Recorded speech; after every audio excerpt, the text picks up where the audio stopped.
very warm welcome to this special edition of Rajya Sabha Television. And on the show with me right now is the Speaker of Kerala Legislative Assembly, Mr. P. Sreeramakrishnan. So, welcome to Rajya Sabha Television and thank you so much for joining us.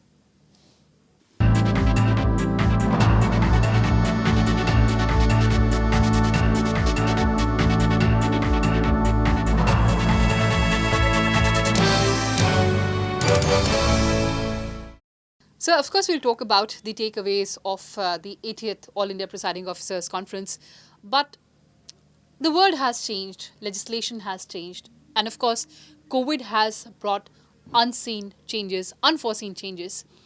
In this changed context, how do you look at the role of the presiding officer? The presiding officers conference has to be discussed the things regarding the development of democracy, I think. Because as far as my position is concerned, democracy is not a phenomena to start in a day or to end in a day. It has to be revamped. It has to be redefined. We have to travel for the new phases of chances of democracy. For example, in Scandinavian countries, now they are telling about interactive democracy, interactive parliamentarism. So, in each and every day we have to trace what is the new possibility of democracy. So, this should be an initiative to make democracy more transparent and more involvement. That's my. So, how do we make our democracy more participative, as you said, and more vibrant? If I tell my experience or our experience, I can brief you something. For example, after 1947, our parliament and assemblies adopted a lot of laws. But what is the consequences? What was the result? Whether that law maintained the target? What is the difference between the different states when adopting a law passed by parliament?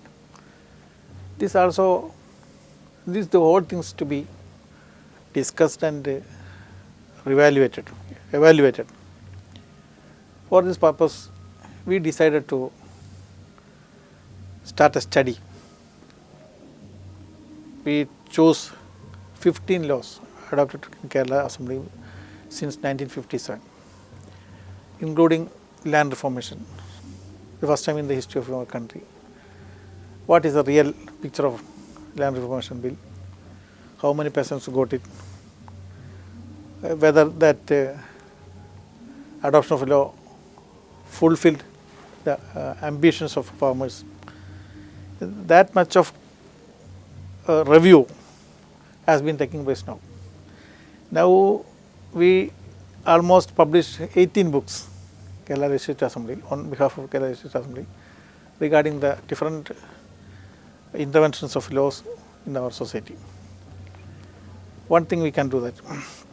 Second thing is, for amendment, even in a parliament as well as assemblies, if you need to put an amendment for a draft bill, you have to approach an MP or MLA. If you can convince them, they will take it and they will write it out. But we decided to make a pool. Whoever may be, for example, if you need to put an amendment and if you have an opinion for that, for the change of that law, you can directly send to Speaker's office. From Speaker's office, we distribute to the concerned minister. Minister will take care of it. Last 6 months, 6 months ago, we adopted a bill on clinical establishment. In Speaker's office, we got almost 400 and 450 amendments.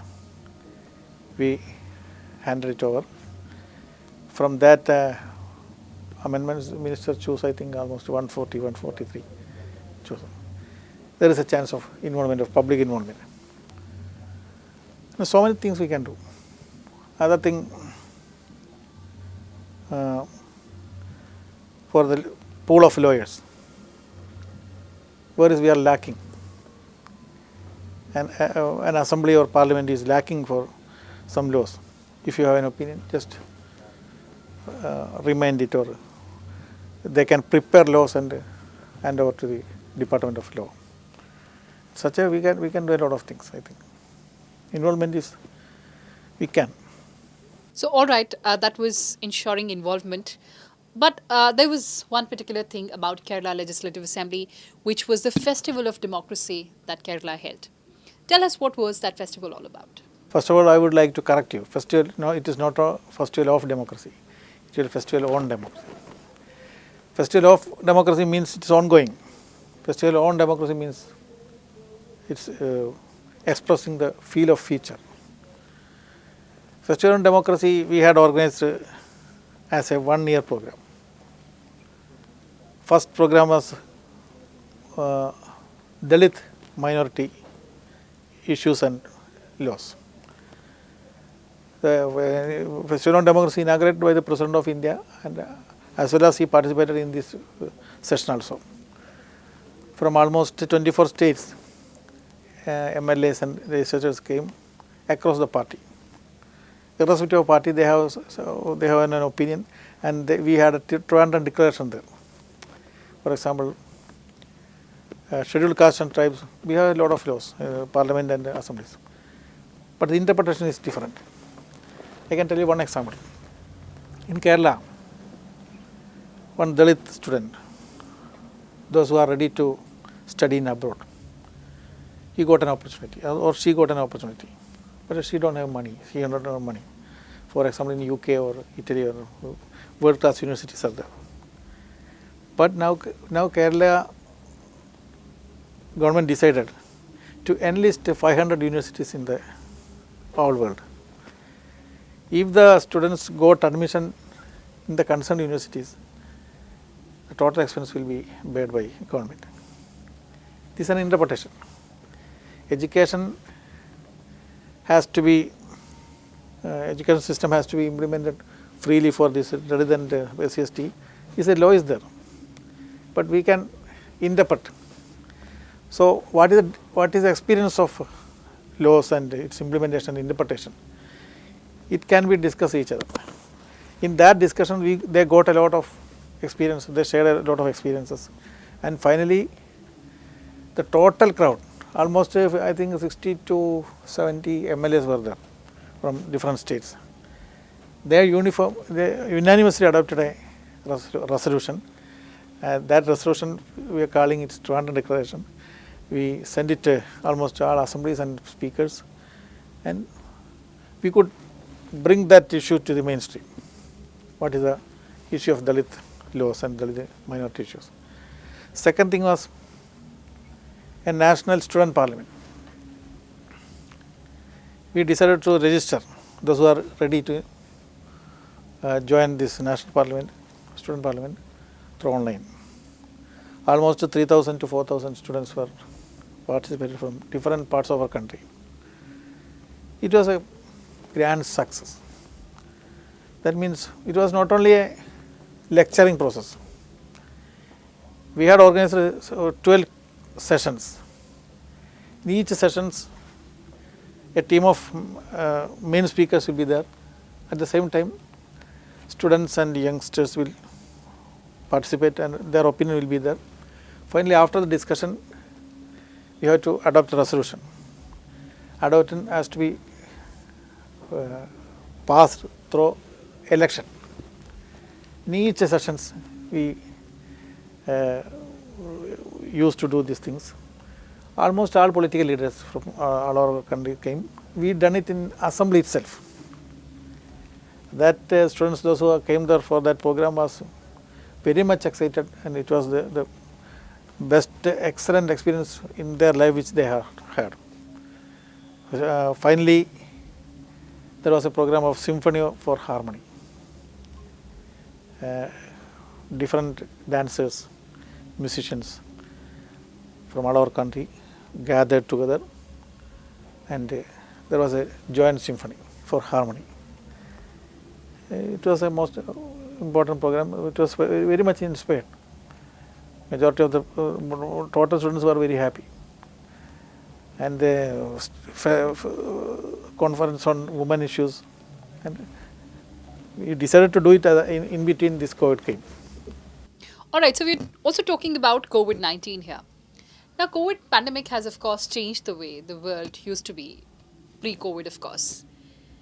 In this changed scenario, how difficult has it become for the presiding officers? It's not easy. After COVID, we didn't have a assembly session there, only 2 days there. It was very much difficult. But we used to convene the subject committees and standing committees of assembly.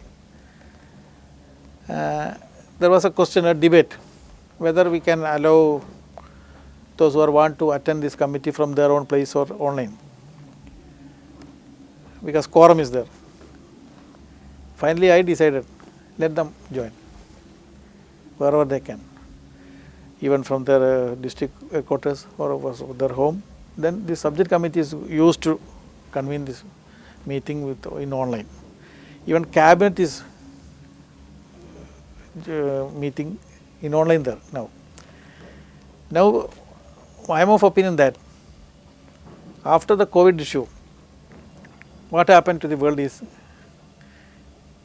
digital chances, digital exposure became big. Till today, majority of the people have an idea that we can do everything through mobile phone or digital world, but they don't have an idea. They couldn't do it. But now, almost in all villages, they are forced to do it. They are bound to do it. So this is a phenomena to tackle the digital divide also. Common people, they also used to do the things for purchasing, for ticket booking. This is a step to tackle the digital divide of the society. In such a way, we can define this situation. So, you're talking about the digital divide. That's a very important point that you're making. How do we digitally empower our representatives and also people at large? We decided to implement digital assembly, e-Vidhan Sabha, before COVID. It is not only because of COVID. three years back, we had a news that Himachal Assembly is practicing digitalization and e-Vidhan Sabha. Me and my team visited there, and we got a lot of experiences from there. And we had a lot of discussions with the different software companies. And finally, we decided. Our Chief Minister support us to make it digital. For example, for 1 year, we are spending almost 40 crores rupees for printing the assembly materials. When I was asking them to make a DPR, they submitted DPR for 52 crores. If you spend 52 crores, no paper, no printing charges will be there, nothing has to be spent. Then we decided to go forward. It almost 90% is completing. Inside assembly, in-house assembly proceedings, for example, question hour. When a star question is coming in the floor, at the same time it will, its answer come at the same time in the digital board, and every members have their own computers. If they need to talk with the speaker, they can do it through digital. If they need to ask questions, there is no need of raising hands. They can simply tick it. In-house almost okay. But the problem is majority of the MLAs are not ready to accept this change. Actually, we decided to start the question hour through LACE software. But out of 140, only 10 MLAs were ready to do the things through LACE. But now, everybody is compelled, because in the month of January, our next session is going on, we're going to start. Month of January, digital assembly, paperless assembly will be implemented, because this government also, the tenor is going to be end. But digital assembly became reality. Everything we could incorporate. For example, constituency level management and details of the activities of the members, budget. Budget, you know, there will be two big books, part 1 and part 2. So many rupees we have to spend for this budget proposals. In here there is no need. What do you want? You can search it out. Budget, 200 public sector units are there. Each public sector units have, they have to make their annual report and submit to the assembly. I am of opinion that nobody, majority of the members will not open it. Whichever their area, maybe they will search it out. In such a way, total paperless assemblies became reality first time in the history of our country, I think. NEVA was there. NEVA offered a lot of support, but we couldn't complete with NEVA. That's why we adopted our own software. Alright, so you have your own software in place, and also there's another novel experiment that Kerala Assembly did, which was about the telecast of the proceedings. You probably have taken the airtime. How did this model come about? Now we are used to allow the mainstream channels for news hour only. News hour, and if speaker decide to enter in inside assembly, they will come. For example, some important motion discussion at that time. Now we are planning to plan and implement it Sabai TV. Sabai TV means not like Rajya Sabha or Lok Sabha TV, not our own TV. We will produce segments. For example, 4 segments. Sabayim Samuham, house and society, 1. Central hall. That means the renowned people's representatives,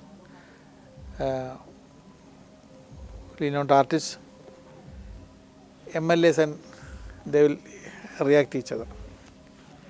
And opposition member and ruling party member together will interview some, that type of program in Central Hall. Mainly we are planning to produce 4 segments. We made a producers panel. Their script we will approve, and editorial board is there, and we have a chief consultant, a media consultant from Delhi. I can tell his name, Mr. Sreeramakrishnan was the associate editor of Frontline. Under the leadership of his consultancy, we are practicing. After producing the program, we have to negotiate with the channels and get the time slots. Now we are doing in such a way almost 12 channels telecasting our programs, Sabai TV.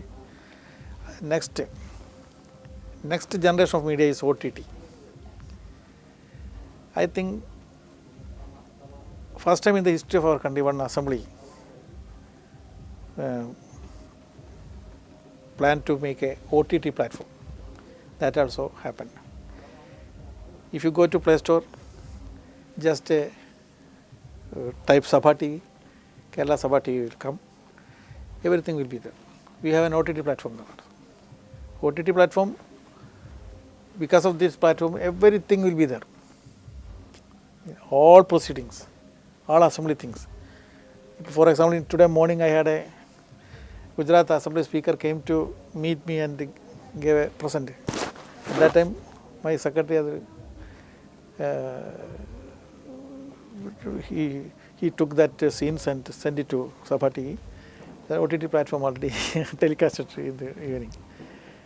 That means OTT platform is the next generation TV, over the top, CDN, smart TV. Next generation media also we decided to take over. Right, absolutely.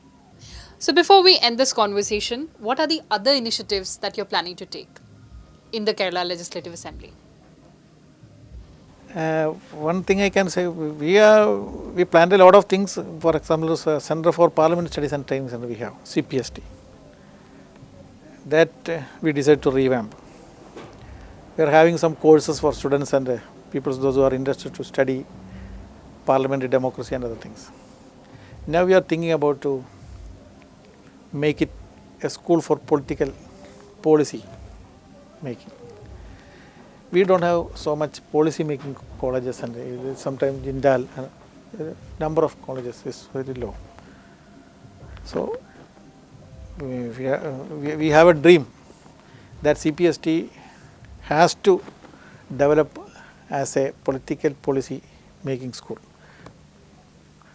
Number two, we decided to declare a green protocol. Assembly and its campus and its premises is completed. No plastics. Organic farming is there.